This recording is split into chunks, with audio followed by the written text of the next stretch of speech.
Kalau biasanya laptop yang tampilannya cakep itu, kalau nggak laptop kantor, ya laptop sekolahan gitu kan. Nah, tapi kayaknya nggak berlaku nih buat Lenovo. Karena selama Pichel nge-review laptop-laptop dari brand ini, hampir semuanya tuh punya desain yang sedap dipandang mata. Dan ketinggalan juga laptop gamingnya dari seri Legion, ini akan Pichel review kali ini.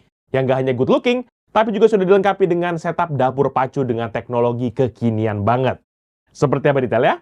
Let's check it out!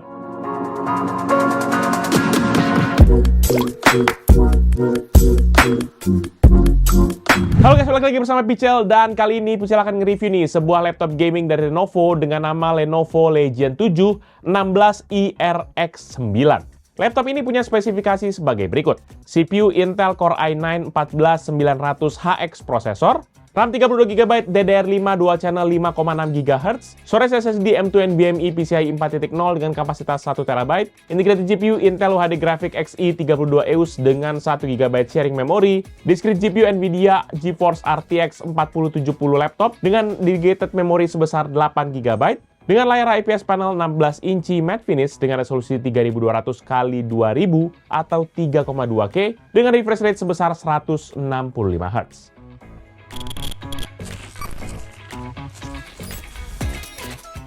Untuk bagian desainnya, kayak yang sudah Pichel bilang tadi, ini laptopnya cakep bener. Overall, bodinya di-clear menggunakan warna putih dengan matte finish, karena unit yang Pichel review kali ini dengan varian warna yang namanya Glacier White. Tapi walaupun putih, karena surface treatment-nya sudah menggunakan teknik anodizing, maka permukaan laptopnya jadi nggak mudah kena ceplakan sidik jari. Ya walaupun masih ada suka kelihatan sih di beberapa spot, tapi nggak sampai bikin ya kayak sebanyak laptop pada umumnya lah ya. Sementara kalau teman-teman lebih prefer ke warna yang lebih gelap, maka bisa pilih yang varian Eclipse Black dengan base color warna hitam, dan sama-sama juga sudah menggunakan teknik anodized surface treatment yang sama. Kemudian untuk visual desainnya, laptop gaming ini sepertinya mengambil konsep clean and minimalis karena Pichel nggak nemu gimmick-gimmick desain yang sering ditemukan di bodi kebanyakan laptop gaming. Contohnya nih, di sisi depan cuma ada logo Lenovo kecil di bagian kanan bawah dan juga logo Legend di kiri atas yang menggunakan glossy finish. Udah, gitu aja. Jadinya kalau diukur-ukur display covernya ini terdiri dari 90% ruang kosong. Bener-bener super clean tampilannya. Dan gak hanya desainnya aja yang cakep, tapi build quality-nya juga ikutan cakep. Karena body case-nya ini sudah menggunakan material aluminium, baik untuk display cover, body frame, sampai kepada bagian back cover-nya. Jadi walaupun masih ada tuh flex di bagian yang lebar-lebar kayak display cover ataupun area keyboard, tapi nggak akan kelihatan banget, kecuali kalau kita tekan sekuat tenaga. Malahan pada waktu Pichel test tekan-tekan di keyboard dan juga display cover-nya, ini lebih kerasa firmnya sih dibandingkan dengan flex-nya. Sementara buat dimensinya sendiri, maka laptop ini memiliki panjang sebesar 35,7 dengan lebar 26,3 cm dengan ketebalan hanya 2 cm saja. Dan bobot laptop ini pun juga hanya berkisar di 2,2 kg saja. Jadi masih aman buat ditenteng atau kita bawa-bawa pakai tas ransel kita. Kemudian yang terakhir di bagian desain yaitu setup I/O port, di mana pada laptop gaming ini tuh berada di sisi kanan, kiri, dan juga bagian belakang dari laptopnya. Mulai dari kiri terdapat satu port USB Type-A 3.2 Gen 1, satu port USB Type-C 3.2 Gen 2 yang memiliki fitur Lenovo Power Delivery 140 Watt, dan juga DisplayPort 1.4, satu port Thunderbolt 4, dan juga sebuah combo audio port 3,5 mm. Sementara di sisi kanan terdapat SD card reader, satu port USB Type-C 3.2 Gen 1, eShutter switch, dan juga satu port USB Type-A 3.2 Gen 1. Sementara di sisi belakang hanya ada port Full HDMI 2.1, serta juga sebuah dedicated power connector. Kalau ditanya, maka ini laptopnya punya port yang lumayan lengkap, dan varian portnya pun juga sudah menggunakan teknologi terbaru. Cuma sayang aja, laptop selebar ini tuh nggak ada port Ethernetnya, jadi laptop ini hanya mengandalkan full di Wi-Fi aja, baik di sisi network connection-nya ataupun port-port yang lain menurut Pichel agak kurang sih sebenarnya. Kalau bisa ditambahin dikit aja gitu. Tapi walaupun begitu ya udahlah, Pichel cukup ya oke lah untuk ada port yang ada di laptop gaming ini.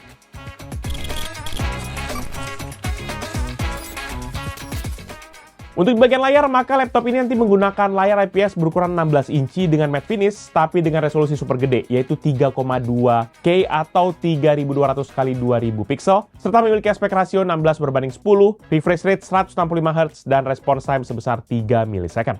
Panelernya itu nanti diproduksi oleh Lenovo sendiri dengan kode produksi MNG007ZA1-2 yang memiliki color depth 8 bit. Dengan color akurasi berdasarkan spec sheet yang ada tuh sebesar 100% di CIP3.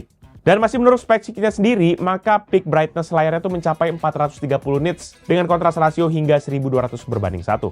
Lalu pada waktu Pixel coba tes dengan X-Rite Display Plus, maka color akurasinya tuh adalah 95,7% DCI P3, 99,8% sRGB, dan 86,1% Adobe RGB. Sementara untuk peak brightness-nya sendiri mencapai 435,9 nits dengan kontras rasio mencapai 1139 berbanding 1. Kalau ditanya, maka ya masih deket lah antara poin yang ada di spec sheet dengan pada waktu kita tes secara real. Yang artinya memang monitor laptop ini memiliki color akurasi yang masih tergolong mumpuni. Jadi cocok banget buat teman-teman yang mungkin butuh work tool buat kerja sehari-hari ataupun buat kita yang berkecimpung di dunia desain yang membutuhkan color akurasi yang tinggi. Selain itu juga monitor ini tuh juga nanti dilengkapi dengan beragam sertifikasi mentereng seperti Dolby Vision, Nvidia G-Sync Capable, Advanced Optimus Support, dan TUF Rainland Low Blue Light Filter, serta juga VESA Display HDR 400. Dan oleh karena itu, kombinasi tadi membuat image production dari monitor ini tuh enak banget dilihatnya. Karena resolusinya yang udah gede banget ya, walaupun mungkin belum sampai ke 4K, dan juga karena layarnya cuma 16 inci, sehingga tampilan gambar dan video yang muncul itu jadi lebih tajam banget. Jadi kalau teman-teman suka main game kayak macam Dota ataupun Genshin Impact, ini yang warnanya tumpah ruah, ini bakal dijamin betah banget bisa mantengin di depan layar laptop ini. Sementara untuk area bezel, maka layar ini punya bezel sebesar 0,6 cm di sisi kiri dan kanan, 1 cm pada area webcam dan juga bezel bawah, dan juga dia memiliki screen to body ratio sebesar 79%. Jadi masih terbilang luas lah ya secara viewing angle-nya.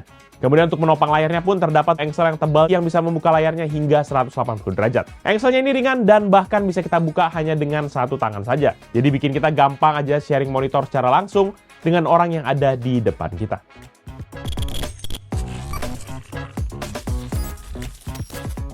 Di bagian input device, maka laptop gaming ini dibekali dengan dua input device standar dan sebuah security input berbentuk fingerprint sensor. Pertama kali untuk bagian keyboard, laptop ini masih dibekali dengan switch membran tipe chiclet yang punya keycap dish berukuran 1,5 cm full QWERTY layout. Sementara untuk keycapsnya ini mengadopsi bentuk dari keyboard laptop seri ThinkPad di mana dia memiliki lekukan di bagian bawahnya. Selain itu terdapat juga tombol number pad pada area sebelah kanan dan juga sebuah tombol yang mulai ada pada laptop-laptop keluaran baru yaitu Copilot button yang akan langsung memanggil AI mesinnya Microsoft yaitu Copilot. Lalu untuk memberikan nuansa gaming yang kental, maka keyboard laptop ini juga sudah dibekali dengan RGB per key yang bisa teman-teman atur dari aplikasi Lenovo Vantage di menu Lenovo Spectrum. Pada menu tersebut nanti terdapat 6 slot profile yang 3 diantaranya sudah terisi dengan template bawah dari laptopnya dan juga slot sisanya bisa teman-teman isi dengan kustomisasi yang teman-teman buat sendiri. Nanti teman-teman bisa cycle profilnya secara cepat dengan menggunakan shortcut tombol Fn dan juga spasi. Sementara untuk tingkat kecerahannya pun juga bisa teman-teman atur di Lenovo Spectrum ataupun menggunakan kombinasi tombol Fn dan juga tombol panah atas ataupun panah bawah dengan memiliki 3 tingkat kecerahan. Untuk typing feel-nya pun walaupun memang berjenis keyboard membran, tapi feedback-nya ini masih berasa clicky dan hampir terasa seperti menggunakan keyboard mekanik. Dan karena layout yang lebar, maka typing feel-nya juga masih kerasa natural seperti menggunakan keyboard ukuran konvensional. Lalu juga waktu Pichel gunakan, maka keyboard ini masih menghasilkan suara ketukan yang terdengar jelas. Jadi bukan jenis-jenis model keyboard yang senyap gitu, apalagi yang benar-benar pure silent gitu, wah jauh banget lah. Buat yang penasaran, berikutin deh contoh suara feedback dari keyboardnya. Check this out.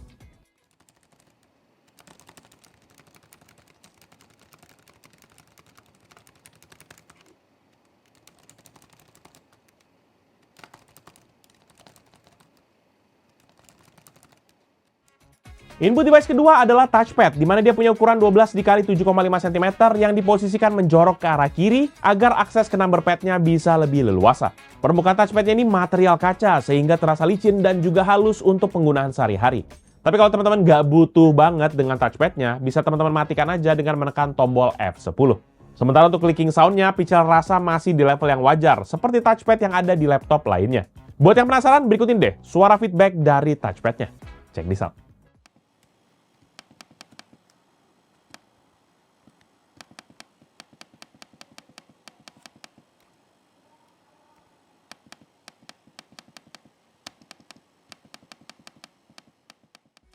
Dan untuk device yang terakhir adalah security inputnya, yaitu berupa fingerprint sensor. Fingerprint sensor ini terletak di tombol power ya teman-teman, jadi dia tergabung dengan tombol powernya. Cara penggunaan sidik jari kita tuh akan sangat gampang banget untuk kita bisa deteksi, baik untuk kita login ataupun pada waktu kita pertama kali nge-register. Cuma tetap aja kalau Pichel tuh agak concern kalau dia berada di tombol power. Kenapa? Karena kalau kita tekan agak kencengan dikit, kalau misalnya kita setting buat sleep ataupun hibernate gitu ya, maka kepencet juga tuh ya. Jadi mesti ataupun nge-sleep tuh laptopnya. Jadi mesti harus kayak penuh dengan sentuhan yang ping gitu ya. Tapi selebihnya sih Pichel nggak ada masalah ya untuk security input ini. Fingerprintnya tetap masih responsif walaupun jangan kenceng-kenceng.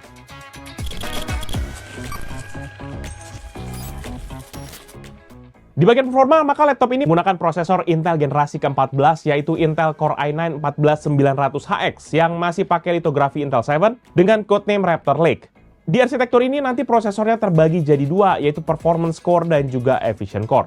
Untuk Performance Core nanti ada sebanyak 8 core 16 thread yang memiliki base clock 2,2 GHz dengan turbo max sampai ke 5,8 GHz. Sementara untuk Efficient Core-nya ada sebanyak 16 core 16 thread yang memiliki base clock 1,6 GHz dengan turbo max sampai ke 4,1 GHz. Sehingga totalnya prosesor ini memiliki total 32 thread serta memiliki TDP 55 watt dan bisa di up to 157 watt. Gila ya, lama-lama ini masuk ke desktop ini kayaknya angkanya ya.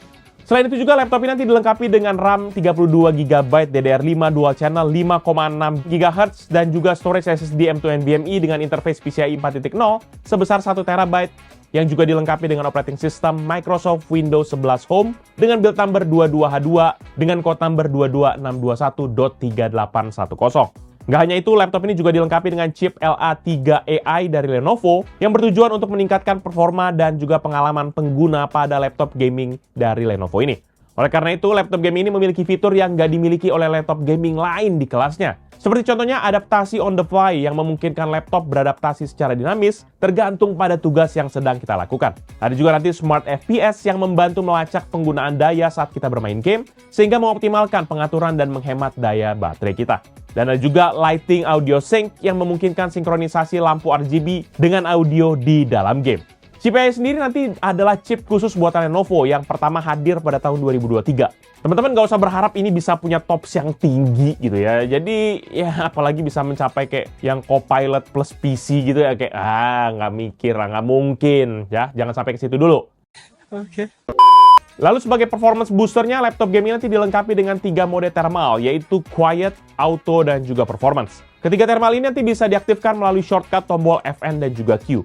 Tapi mode Performance hanya aktif saat laptop terhubung kepada arus listrik, dan akan otomatis switch ke mode Auto pada saat sambungan listriknya putus. Dan kalau teman-teman mau meng-custom thermal mode-nya, nanti teman-teman bisa menggunakan aplikasi Lenovo Vantage di bagian thermal mode-nya. Nah, daripada kita banyak ngecap gitu ya, nggak ketahuan gimana performanya, maka kita akan mulai testing benchmark dari laptop ini. Pengetesan yang bisa lakukan kali ini dilakukan dalam dua kondisi, seperti biasa yaitu dalam kondisi tanpa arus listrik ataupun dalam kondisi pakai baterai, plus juga dengan mode auto thermal mode, atau kita namakan aja sebagai battery mode gitu lah ya. Dan kondisi kedua adalah saat kita terhubung kepada arus listrik, plus juga dengan performance thermal mode, atau kita sebut saja dengan charging mode. Dan testing pertama itu Cinebench R23. Di kondisi battery mode dengan satu kali pengujian menghasilkan skor 17.154 untuk CPU multicore dan 1.506 untuk CPU single core. Sehingga MP rasionya adalah 11,39 kali. Sementara charging mode dengan satu kali pengujian menghasilkan skor 24.547 untuk CPU multicore atau naik 43,1% dan 2.159 untuk CPU single core atau naik 43,4%. Sehingga MP rasionya adalah 11,37 kali atau turun 0,2%. Testing kedua dengan Cinebench R20 pada battery mode dengan 3 kali pengujian, skor rata-rata adalah 6.987 poin. Sementara untuk charging mode dengan 3 kali pengujian, skor rata-ratanya adalah 11.625 poin atau naik 66,4%. Testing ketiga dengan rendering BMW di aplikasi Blender. Kita cuma akan fokuskan ke dedicated GPU-nya saja. Maka pada battery mode dengan 3 kali pengujian untuk satu frame dapat diselesaikan dengan waktu rata-rata 2 menit 11 detik untuk CPU test dan 13 detik untuk GPU test. Sementara untuk charging mode dengan 3 kali pengujian untuk satu frame dapat diselesaikan dengan rata-rata waktu 1 menit 34 detik untuk CPU test atau naik 27,5% dan 12 detik untuk GPU test atau naik 12,5%. Testing keempat dengan tes rendering pixel Premiere Benchmark di Adobe Premiere 2020 menggunakan Project 15 Clip 4K, format H264, dan juga preset quality 4K, maka pada testing ini GPU-nya pixel juga set ke mode hybrid. Nah, untuk battery mode, laptop ini berhasil merender Project 15 Clip 4K dengan waktu 13 menit 14 detik. Sementara pada charging mode, laptop ini berhasil merender Project dalam waktu 13 menit 12 detik atau naik 0,25% saja. Testing kelima dengan PC Mark 10 sebagai gambaran overall performa pada laptop ini, maka pada battery mode, skornya adalah 9667 untuk essential, 8907 untuk productivity, dan 8694 untuk digital content creation. Sehingga skor akhirnya adalah 6509 poin. Sementara untuk charging mode, skor yang dapat adalah 11.281 untuk essential, 12.061 untuk productivity, dan 13.405 untuk digital content creation. Sehingga skor akhirnya adalah 8.759 atau naik 34,6%. Ini dia perbandingan dengan laptop dan PC yang Pichel pernah review.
Testing ke-6 dengan Crystal Disk Mark untuk mengetahui kecepatan storage-nya. Maka pada battery mode, sequential testing 1 MB dengan 8 tas 1 thread sebesar 6,6 GB per second untuk membaca data dan 4,9 GB per second untuk menulis data. Sementara untuk random testing 4 KB dengan 1 tas 1 thread ada di 96,3 MB per second untuk membaca data dan 265,1 MB per second untuk menulis data.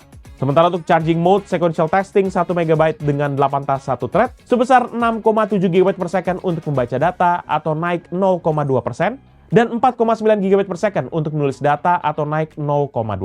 Dan untuk random testing 4 KB dengan 1 tas 1 thread ada di 96,1 MB per second untuk membaca data atau turun 0,2% dan 267,9 MB per second untuk menulis data atau naik 1%. Nah, setelah itu kita beralih ke sektor grafis, di mana laptop ini sendiri tuh punya dual GPU seperti yang Pichel sudah mention tadi di bagian awal. Untuk integrasi GPU-nya, dia menggunakan Intel UHD Graphics Xe 32EUS yang punya basis Tiger Lake H, di mana secara total memiliki 32 computation unit yang terdiri dari 256 unified pipeline dan sharing memory default sebesar 1 GB. GPU nanti juga bekerja di frekuensi hingga 1,65 GHz. Ini kualitasnya entry level lah ya, ini GPU-nya.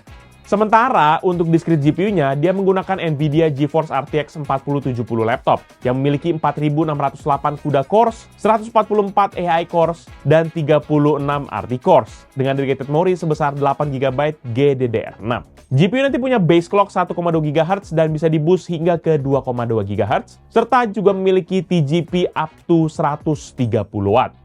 Kemudian untuk mengkombinasikan kedua GPU ini, maka laptop ini juga sudah memiliki fitur NVIDIA Advanced Optimus yang bisa mengatur secara otomatis antara GPU mana yang mau dipakai. Penjelasannya sudah Pichel kasih di video laptop gaming yang kemarin rilis ya. Coba dicek aja dulu deh. Selain itu, settingan GPU-nya juga bisa kita lakukan dengan aplikasi Lenovo Vantage di menu GPU Working Mode. Nanti di menu ini juga kita diberi 4 profil GPU yang bisa kita pilih, yaitu Hybrid Mode, Hybrid iGPU Only Mode, Hybrid Auto Mode, dan juga di GPU Mode. Untuk penjelasannya teman-teman bisa langsung lihat aja di layar. Ini panjang-panjang soalnya. Jadi dipersilahkan untuk baca sendiri, silahkan di pause, Pichel kasih waktu. Oke, setelah itu kita lanjutkan testingnya dengan 3D Mark Times 5 untuk melihat gimana performa maksimum dari kombinasi CPU dan juga GPU-nya. Skenario dan juga setup testingnya masih sama dengan testing yang sebelumnya. Maka pada battery mode, integrated GPU mendapatkan graphics score 790 dengan CPU score sebesar 11.504, sehingga rata-ratanya adalah 918. Sementara untuk discrete GPU-nya mendapatkan graphics score 8430 dan CPU score sebesar 12.990, sehingga rata-ratanya adalah 8.898. Sementara untuk charging mode, maka integrated GPU-nya mendapatkan graphics score 807 atau naik 2,2%, dan CPU score sebesar 15.466 atau naik 34,4%. Sehingga rata-ratanya menjadi 940 atau naik 2,4%. Dan untuk discrete GPU-nya mendapatkan graphics score 12.302 atau naik 46%, dan CPU score sebesar 15.469 atau naik 19,1%. Sehingga rata-ratanya menjadi 12.691 atau naik 42,6%. Ini dia deh perbandingan dengan laptop dan PC yang Pical pernah review.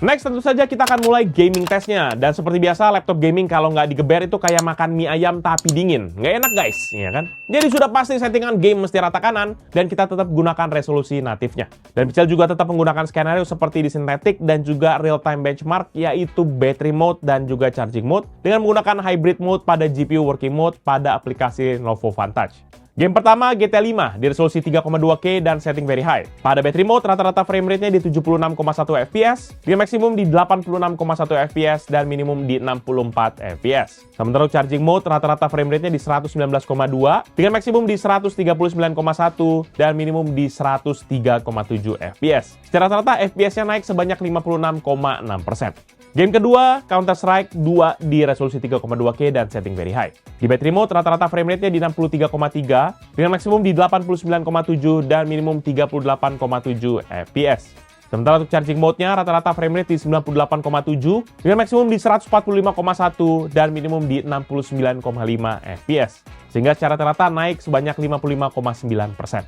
Game ketiga, Dota 2 resolusi 3,2K dan juga setting best looking. Di battery mode, rata-rata frame rate-nya di 106,5 dan maksimum di 117,9 dan minimum 63,2 fps. Sementara untuk charging mode-nya, rata-rata frame rate di 167,2 dengan maksimum di 201,2 dan minimum 117,9 fps. Sehingga secara rata-rata fps-nya naik sebanyak 57,1%.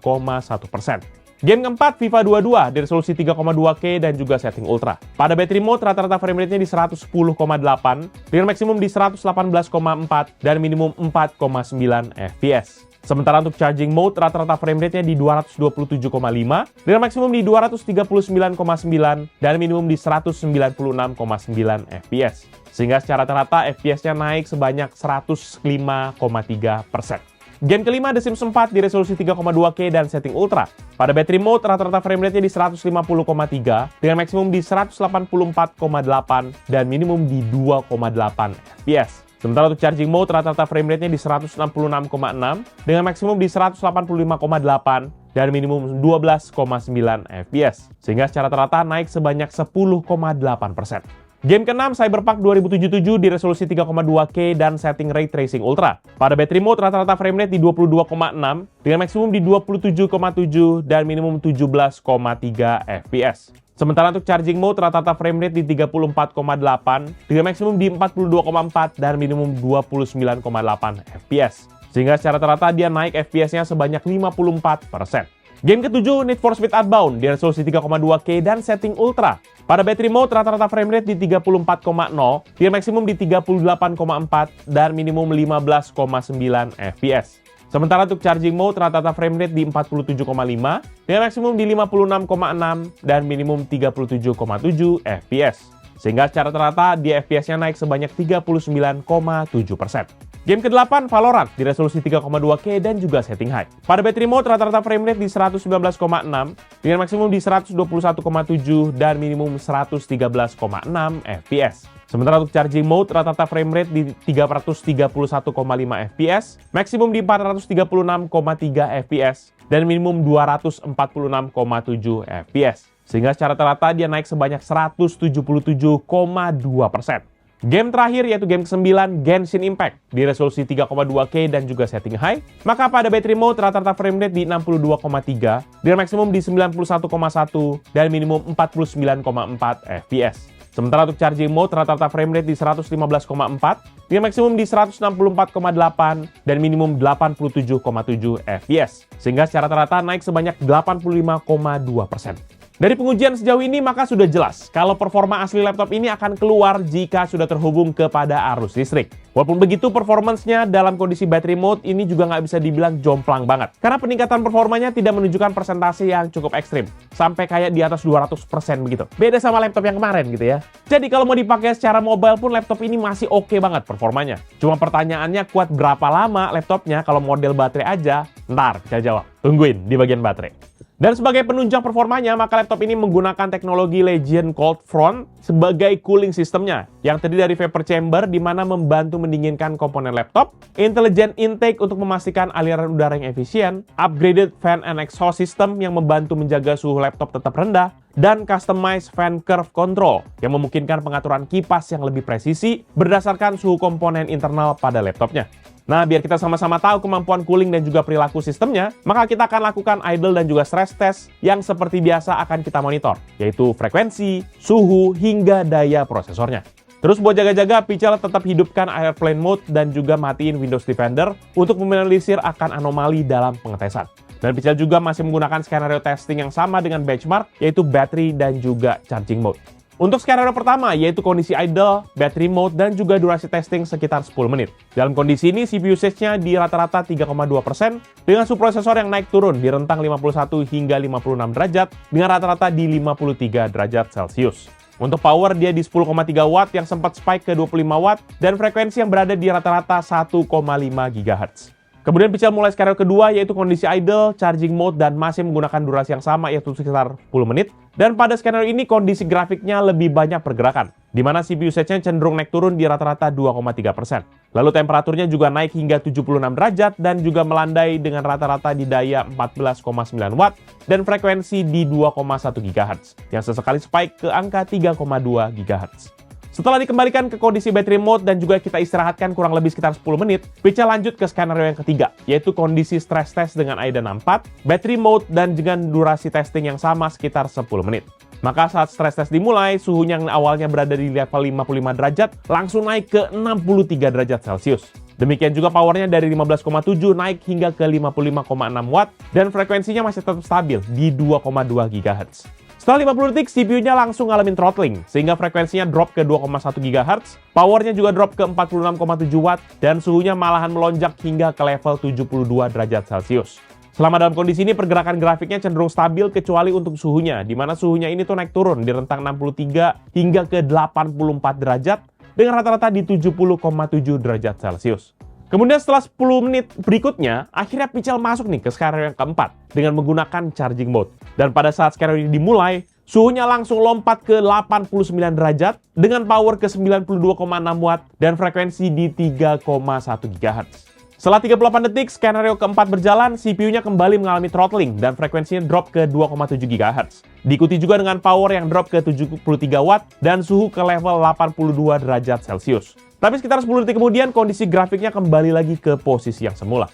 Pichel coba monitoring selama 10 menitan dan grafik frekuensinya cenderung stabil di rata-rata 3,1 GHz. Tapi untuk suhunya cenderung fluktuatif yang berada di rentang 74 hingga ke 89 derajat dengan rata-rata di 82 derajat Celcius. Ini nanti juga diikuti dengan pergerakan powernya yang berada di rentang 81 hingga ke 97 watt dengan rata-rata sebesar 89 watt.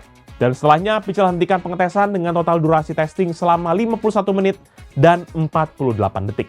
Sementara untuk suhu permukaan bodi laptopnya, pada kondisi battery test mode office, titik panas di sisi atas ini terpusat di sekitar bezel bawah dari layarnya, yang posisinya dekat banget nih dengan area ventilasinya. Di area ini suhunya mencapai rata-rata 40,1 derajat dengan tertingginya mencapai 44,6 derajat Celcius.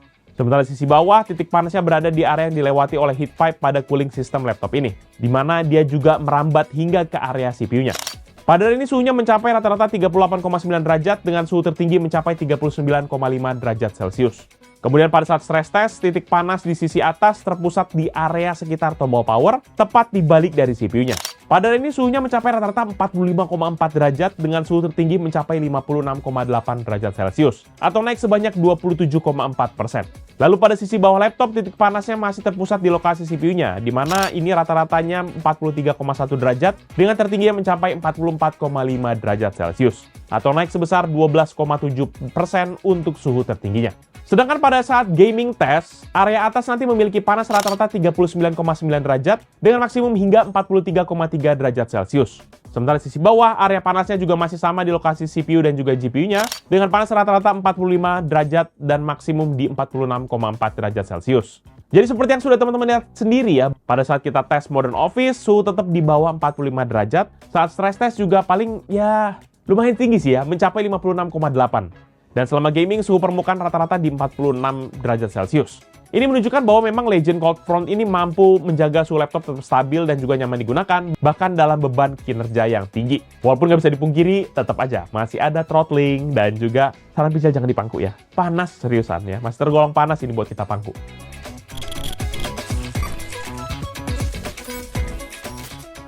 Di bagian audio, maka laptop ini nanti menggunakan stereo speaker dengan setup 2x2 watt yang menggunakan tuning dari Harman dan dioptimalisasi menggunakan Nahimic Audio.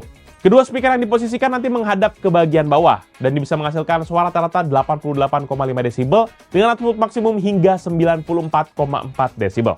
Kalau teman-teman tanya soal kualitasnya, maka bisa bilang bahwa produksi suaranya sudah oke banget. Jadi buat kita bisa memangkas budget buat beli speaker tambahan. Nanti dulu gitu nggak apa-apa.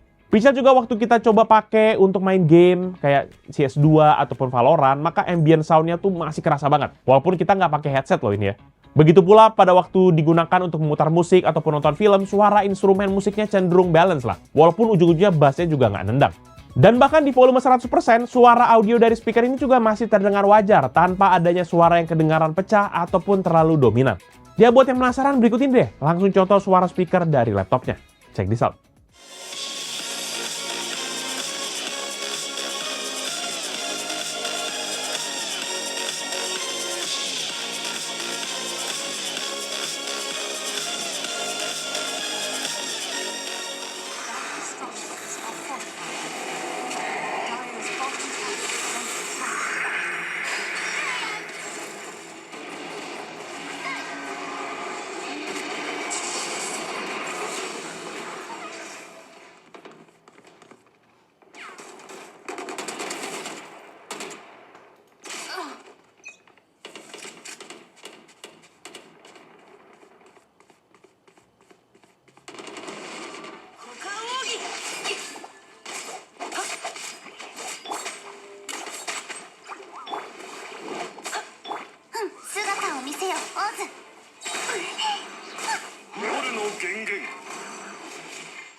Sementara untuk webcam, maka laptop ini sudah menggunakan kamera 2,1 megapiksel yang bisa merekam video 1080p ataupun Full HD 30 fps dan juga gambar dengan resolusi 1920 x 1080 pixel. Setup kameranya sih udah mendingan, tapi hasil recordnya tetap aja masih terlihat banyak noise. Jika keadaan sekitar kita mulai remang-remang, apalagi tambah lagi noise-nya. Dan sebagai privacy feature pun, kameranya sudah dilengkapi dengan switch e-shutter yang bisa menutup kameranya secara elektronik tanpa memutus rekaman ataupun video call yang sedang berjalan.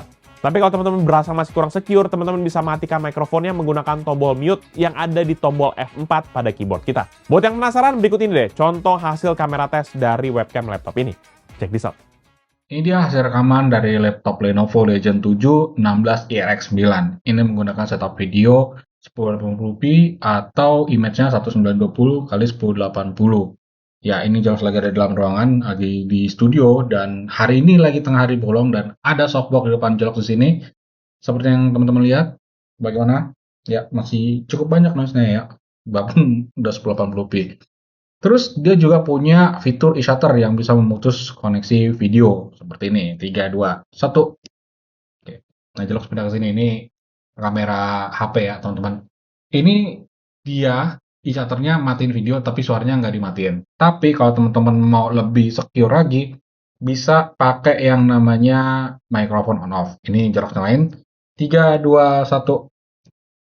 Ya, ini sekarang totally pakai suara video. Ini shutternya Jelox nyalain lagi ya. Ya.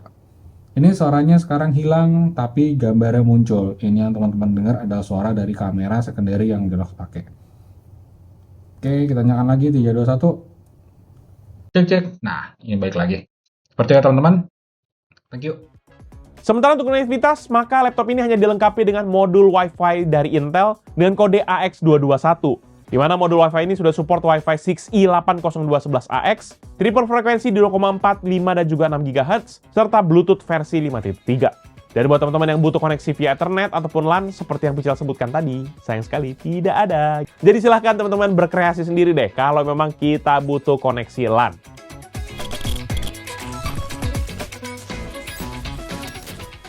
Kemudian di bagian baterai, maka laptop ini menggunakan baterai internal berbahan lithium ion dengan kode L23D4PC3 yang memiliki kapasitas 99.900 mWh.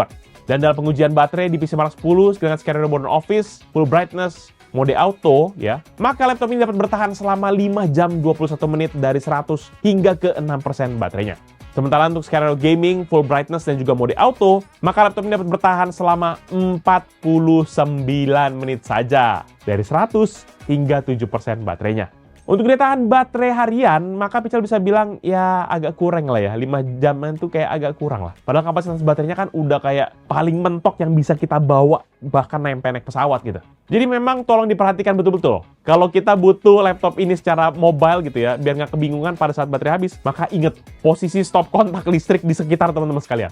Terus kalau kita buat main game, ya udahlah, mending pas main game laptopnya jangan lepas sama sekali dari colokan listrik. Selain biar nggak cepet habis baterainya, sekalian buat nge-boost power laptopnya. Anggap aja kayak PC portable lah ya kan, naiknya 100% lumayan tuh kan.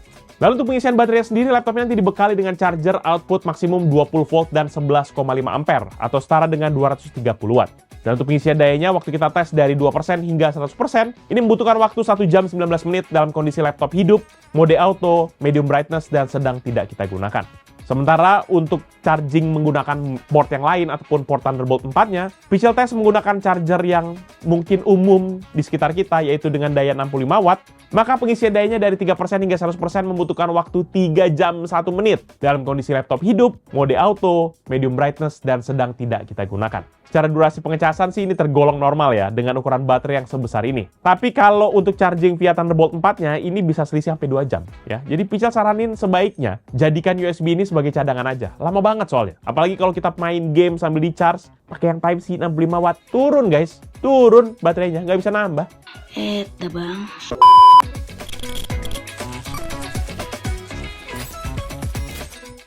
Last but not least, di bagian upgrade. Ini laptop masih beruntung banget karena punya opsi upgrade baik di sisi storage ataupun di sisi memorinya. Untuk storage sudah ada 2 slot NVMe PCIe 4.0 yang mendukung hingga ukuran 2280 atau yang paling panjang, di mana salah satu slotnya sudah terisi dengan NVMe PCIe 4.0 berkapasitas 1 TB. Jadi kalau teman-teman ngerasa 1 TB masih kurang gede, tancepin aja satu keping SSD NVMe ukuran 2280 di slot M2 yang masih kosong.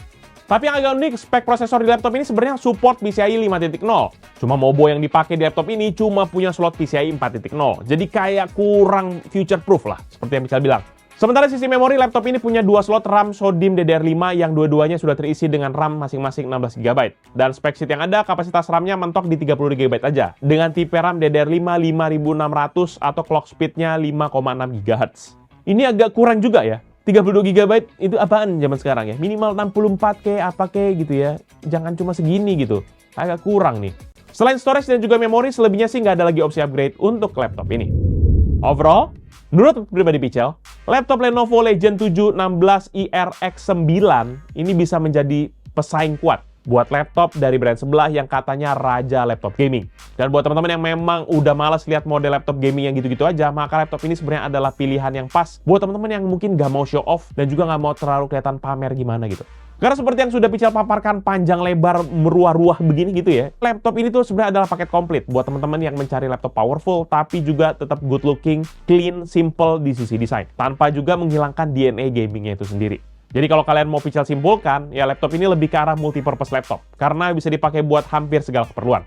Gamingnya bisa, desainnya bisa, gitu kan, desain grafik, image dan video editing juga bisa, 3D modeling, sampai ke fashion buat nemenin OOTD teman-teman sekalian juga bisa nih kayaknya. Tapi tetap, ya kan, jangan cuma nenteng laptop, siap-siap juga harus nenteng chargernya. Dan nggak boleh jauh-jauh dari spot colokan listrik.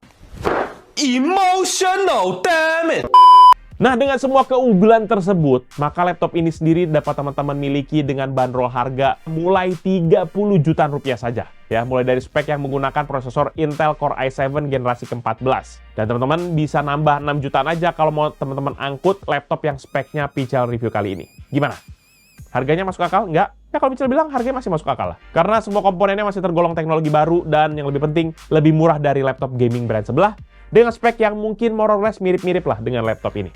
Dan nanti kalau teman-teman yang berminat dengan produk ini atau mau cek produknya, bisa cek di deskripsi yang Pical akan tulis di bawah ini. Jangan lupa untuk like dan share ini, plus kunjungi juga sosial media dari Pical Tekno dan Pical Media Group, seperti Facebook, Twitter, Instagram, TikTok, serta website kita yaitu picalmediagroup.com. Jangan lupa juga teman-teman kunjungi YouTube channel kita yang lain di bawah Pical Media Group, seperti Pical Main Game yang bahas soal game konsol, PMG Fams yang bahas vlog aktivitas Pical dan keluarga, serta Pical Toys Time yang bahas soal mainan. Jangan lupa teman-teman pada subscribe ya. Jadi itu dia video berita kali ini. Thank you guys for watching. I'll see you in the next video. Bye-bye.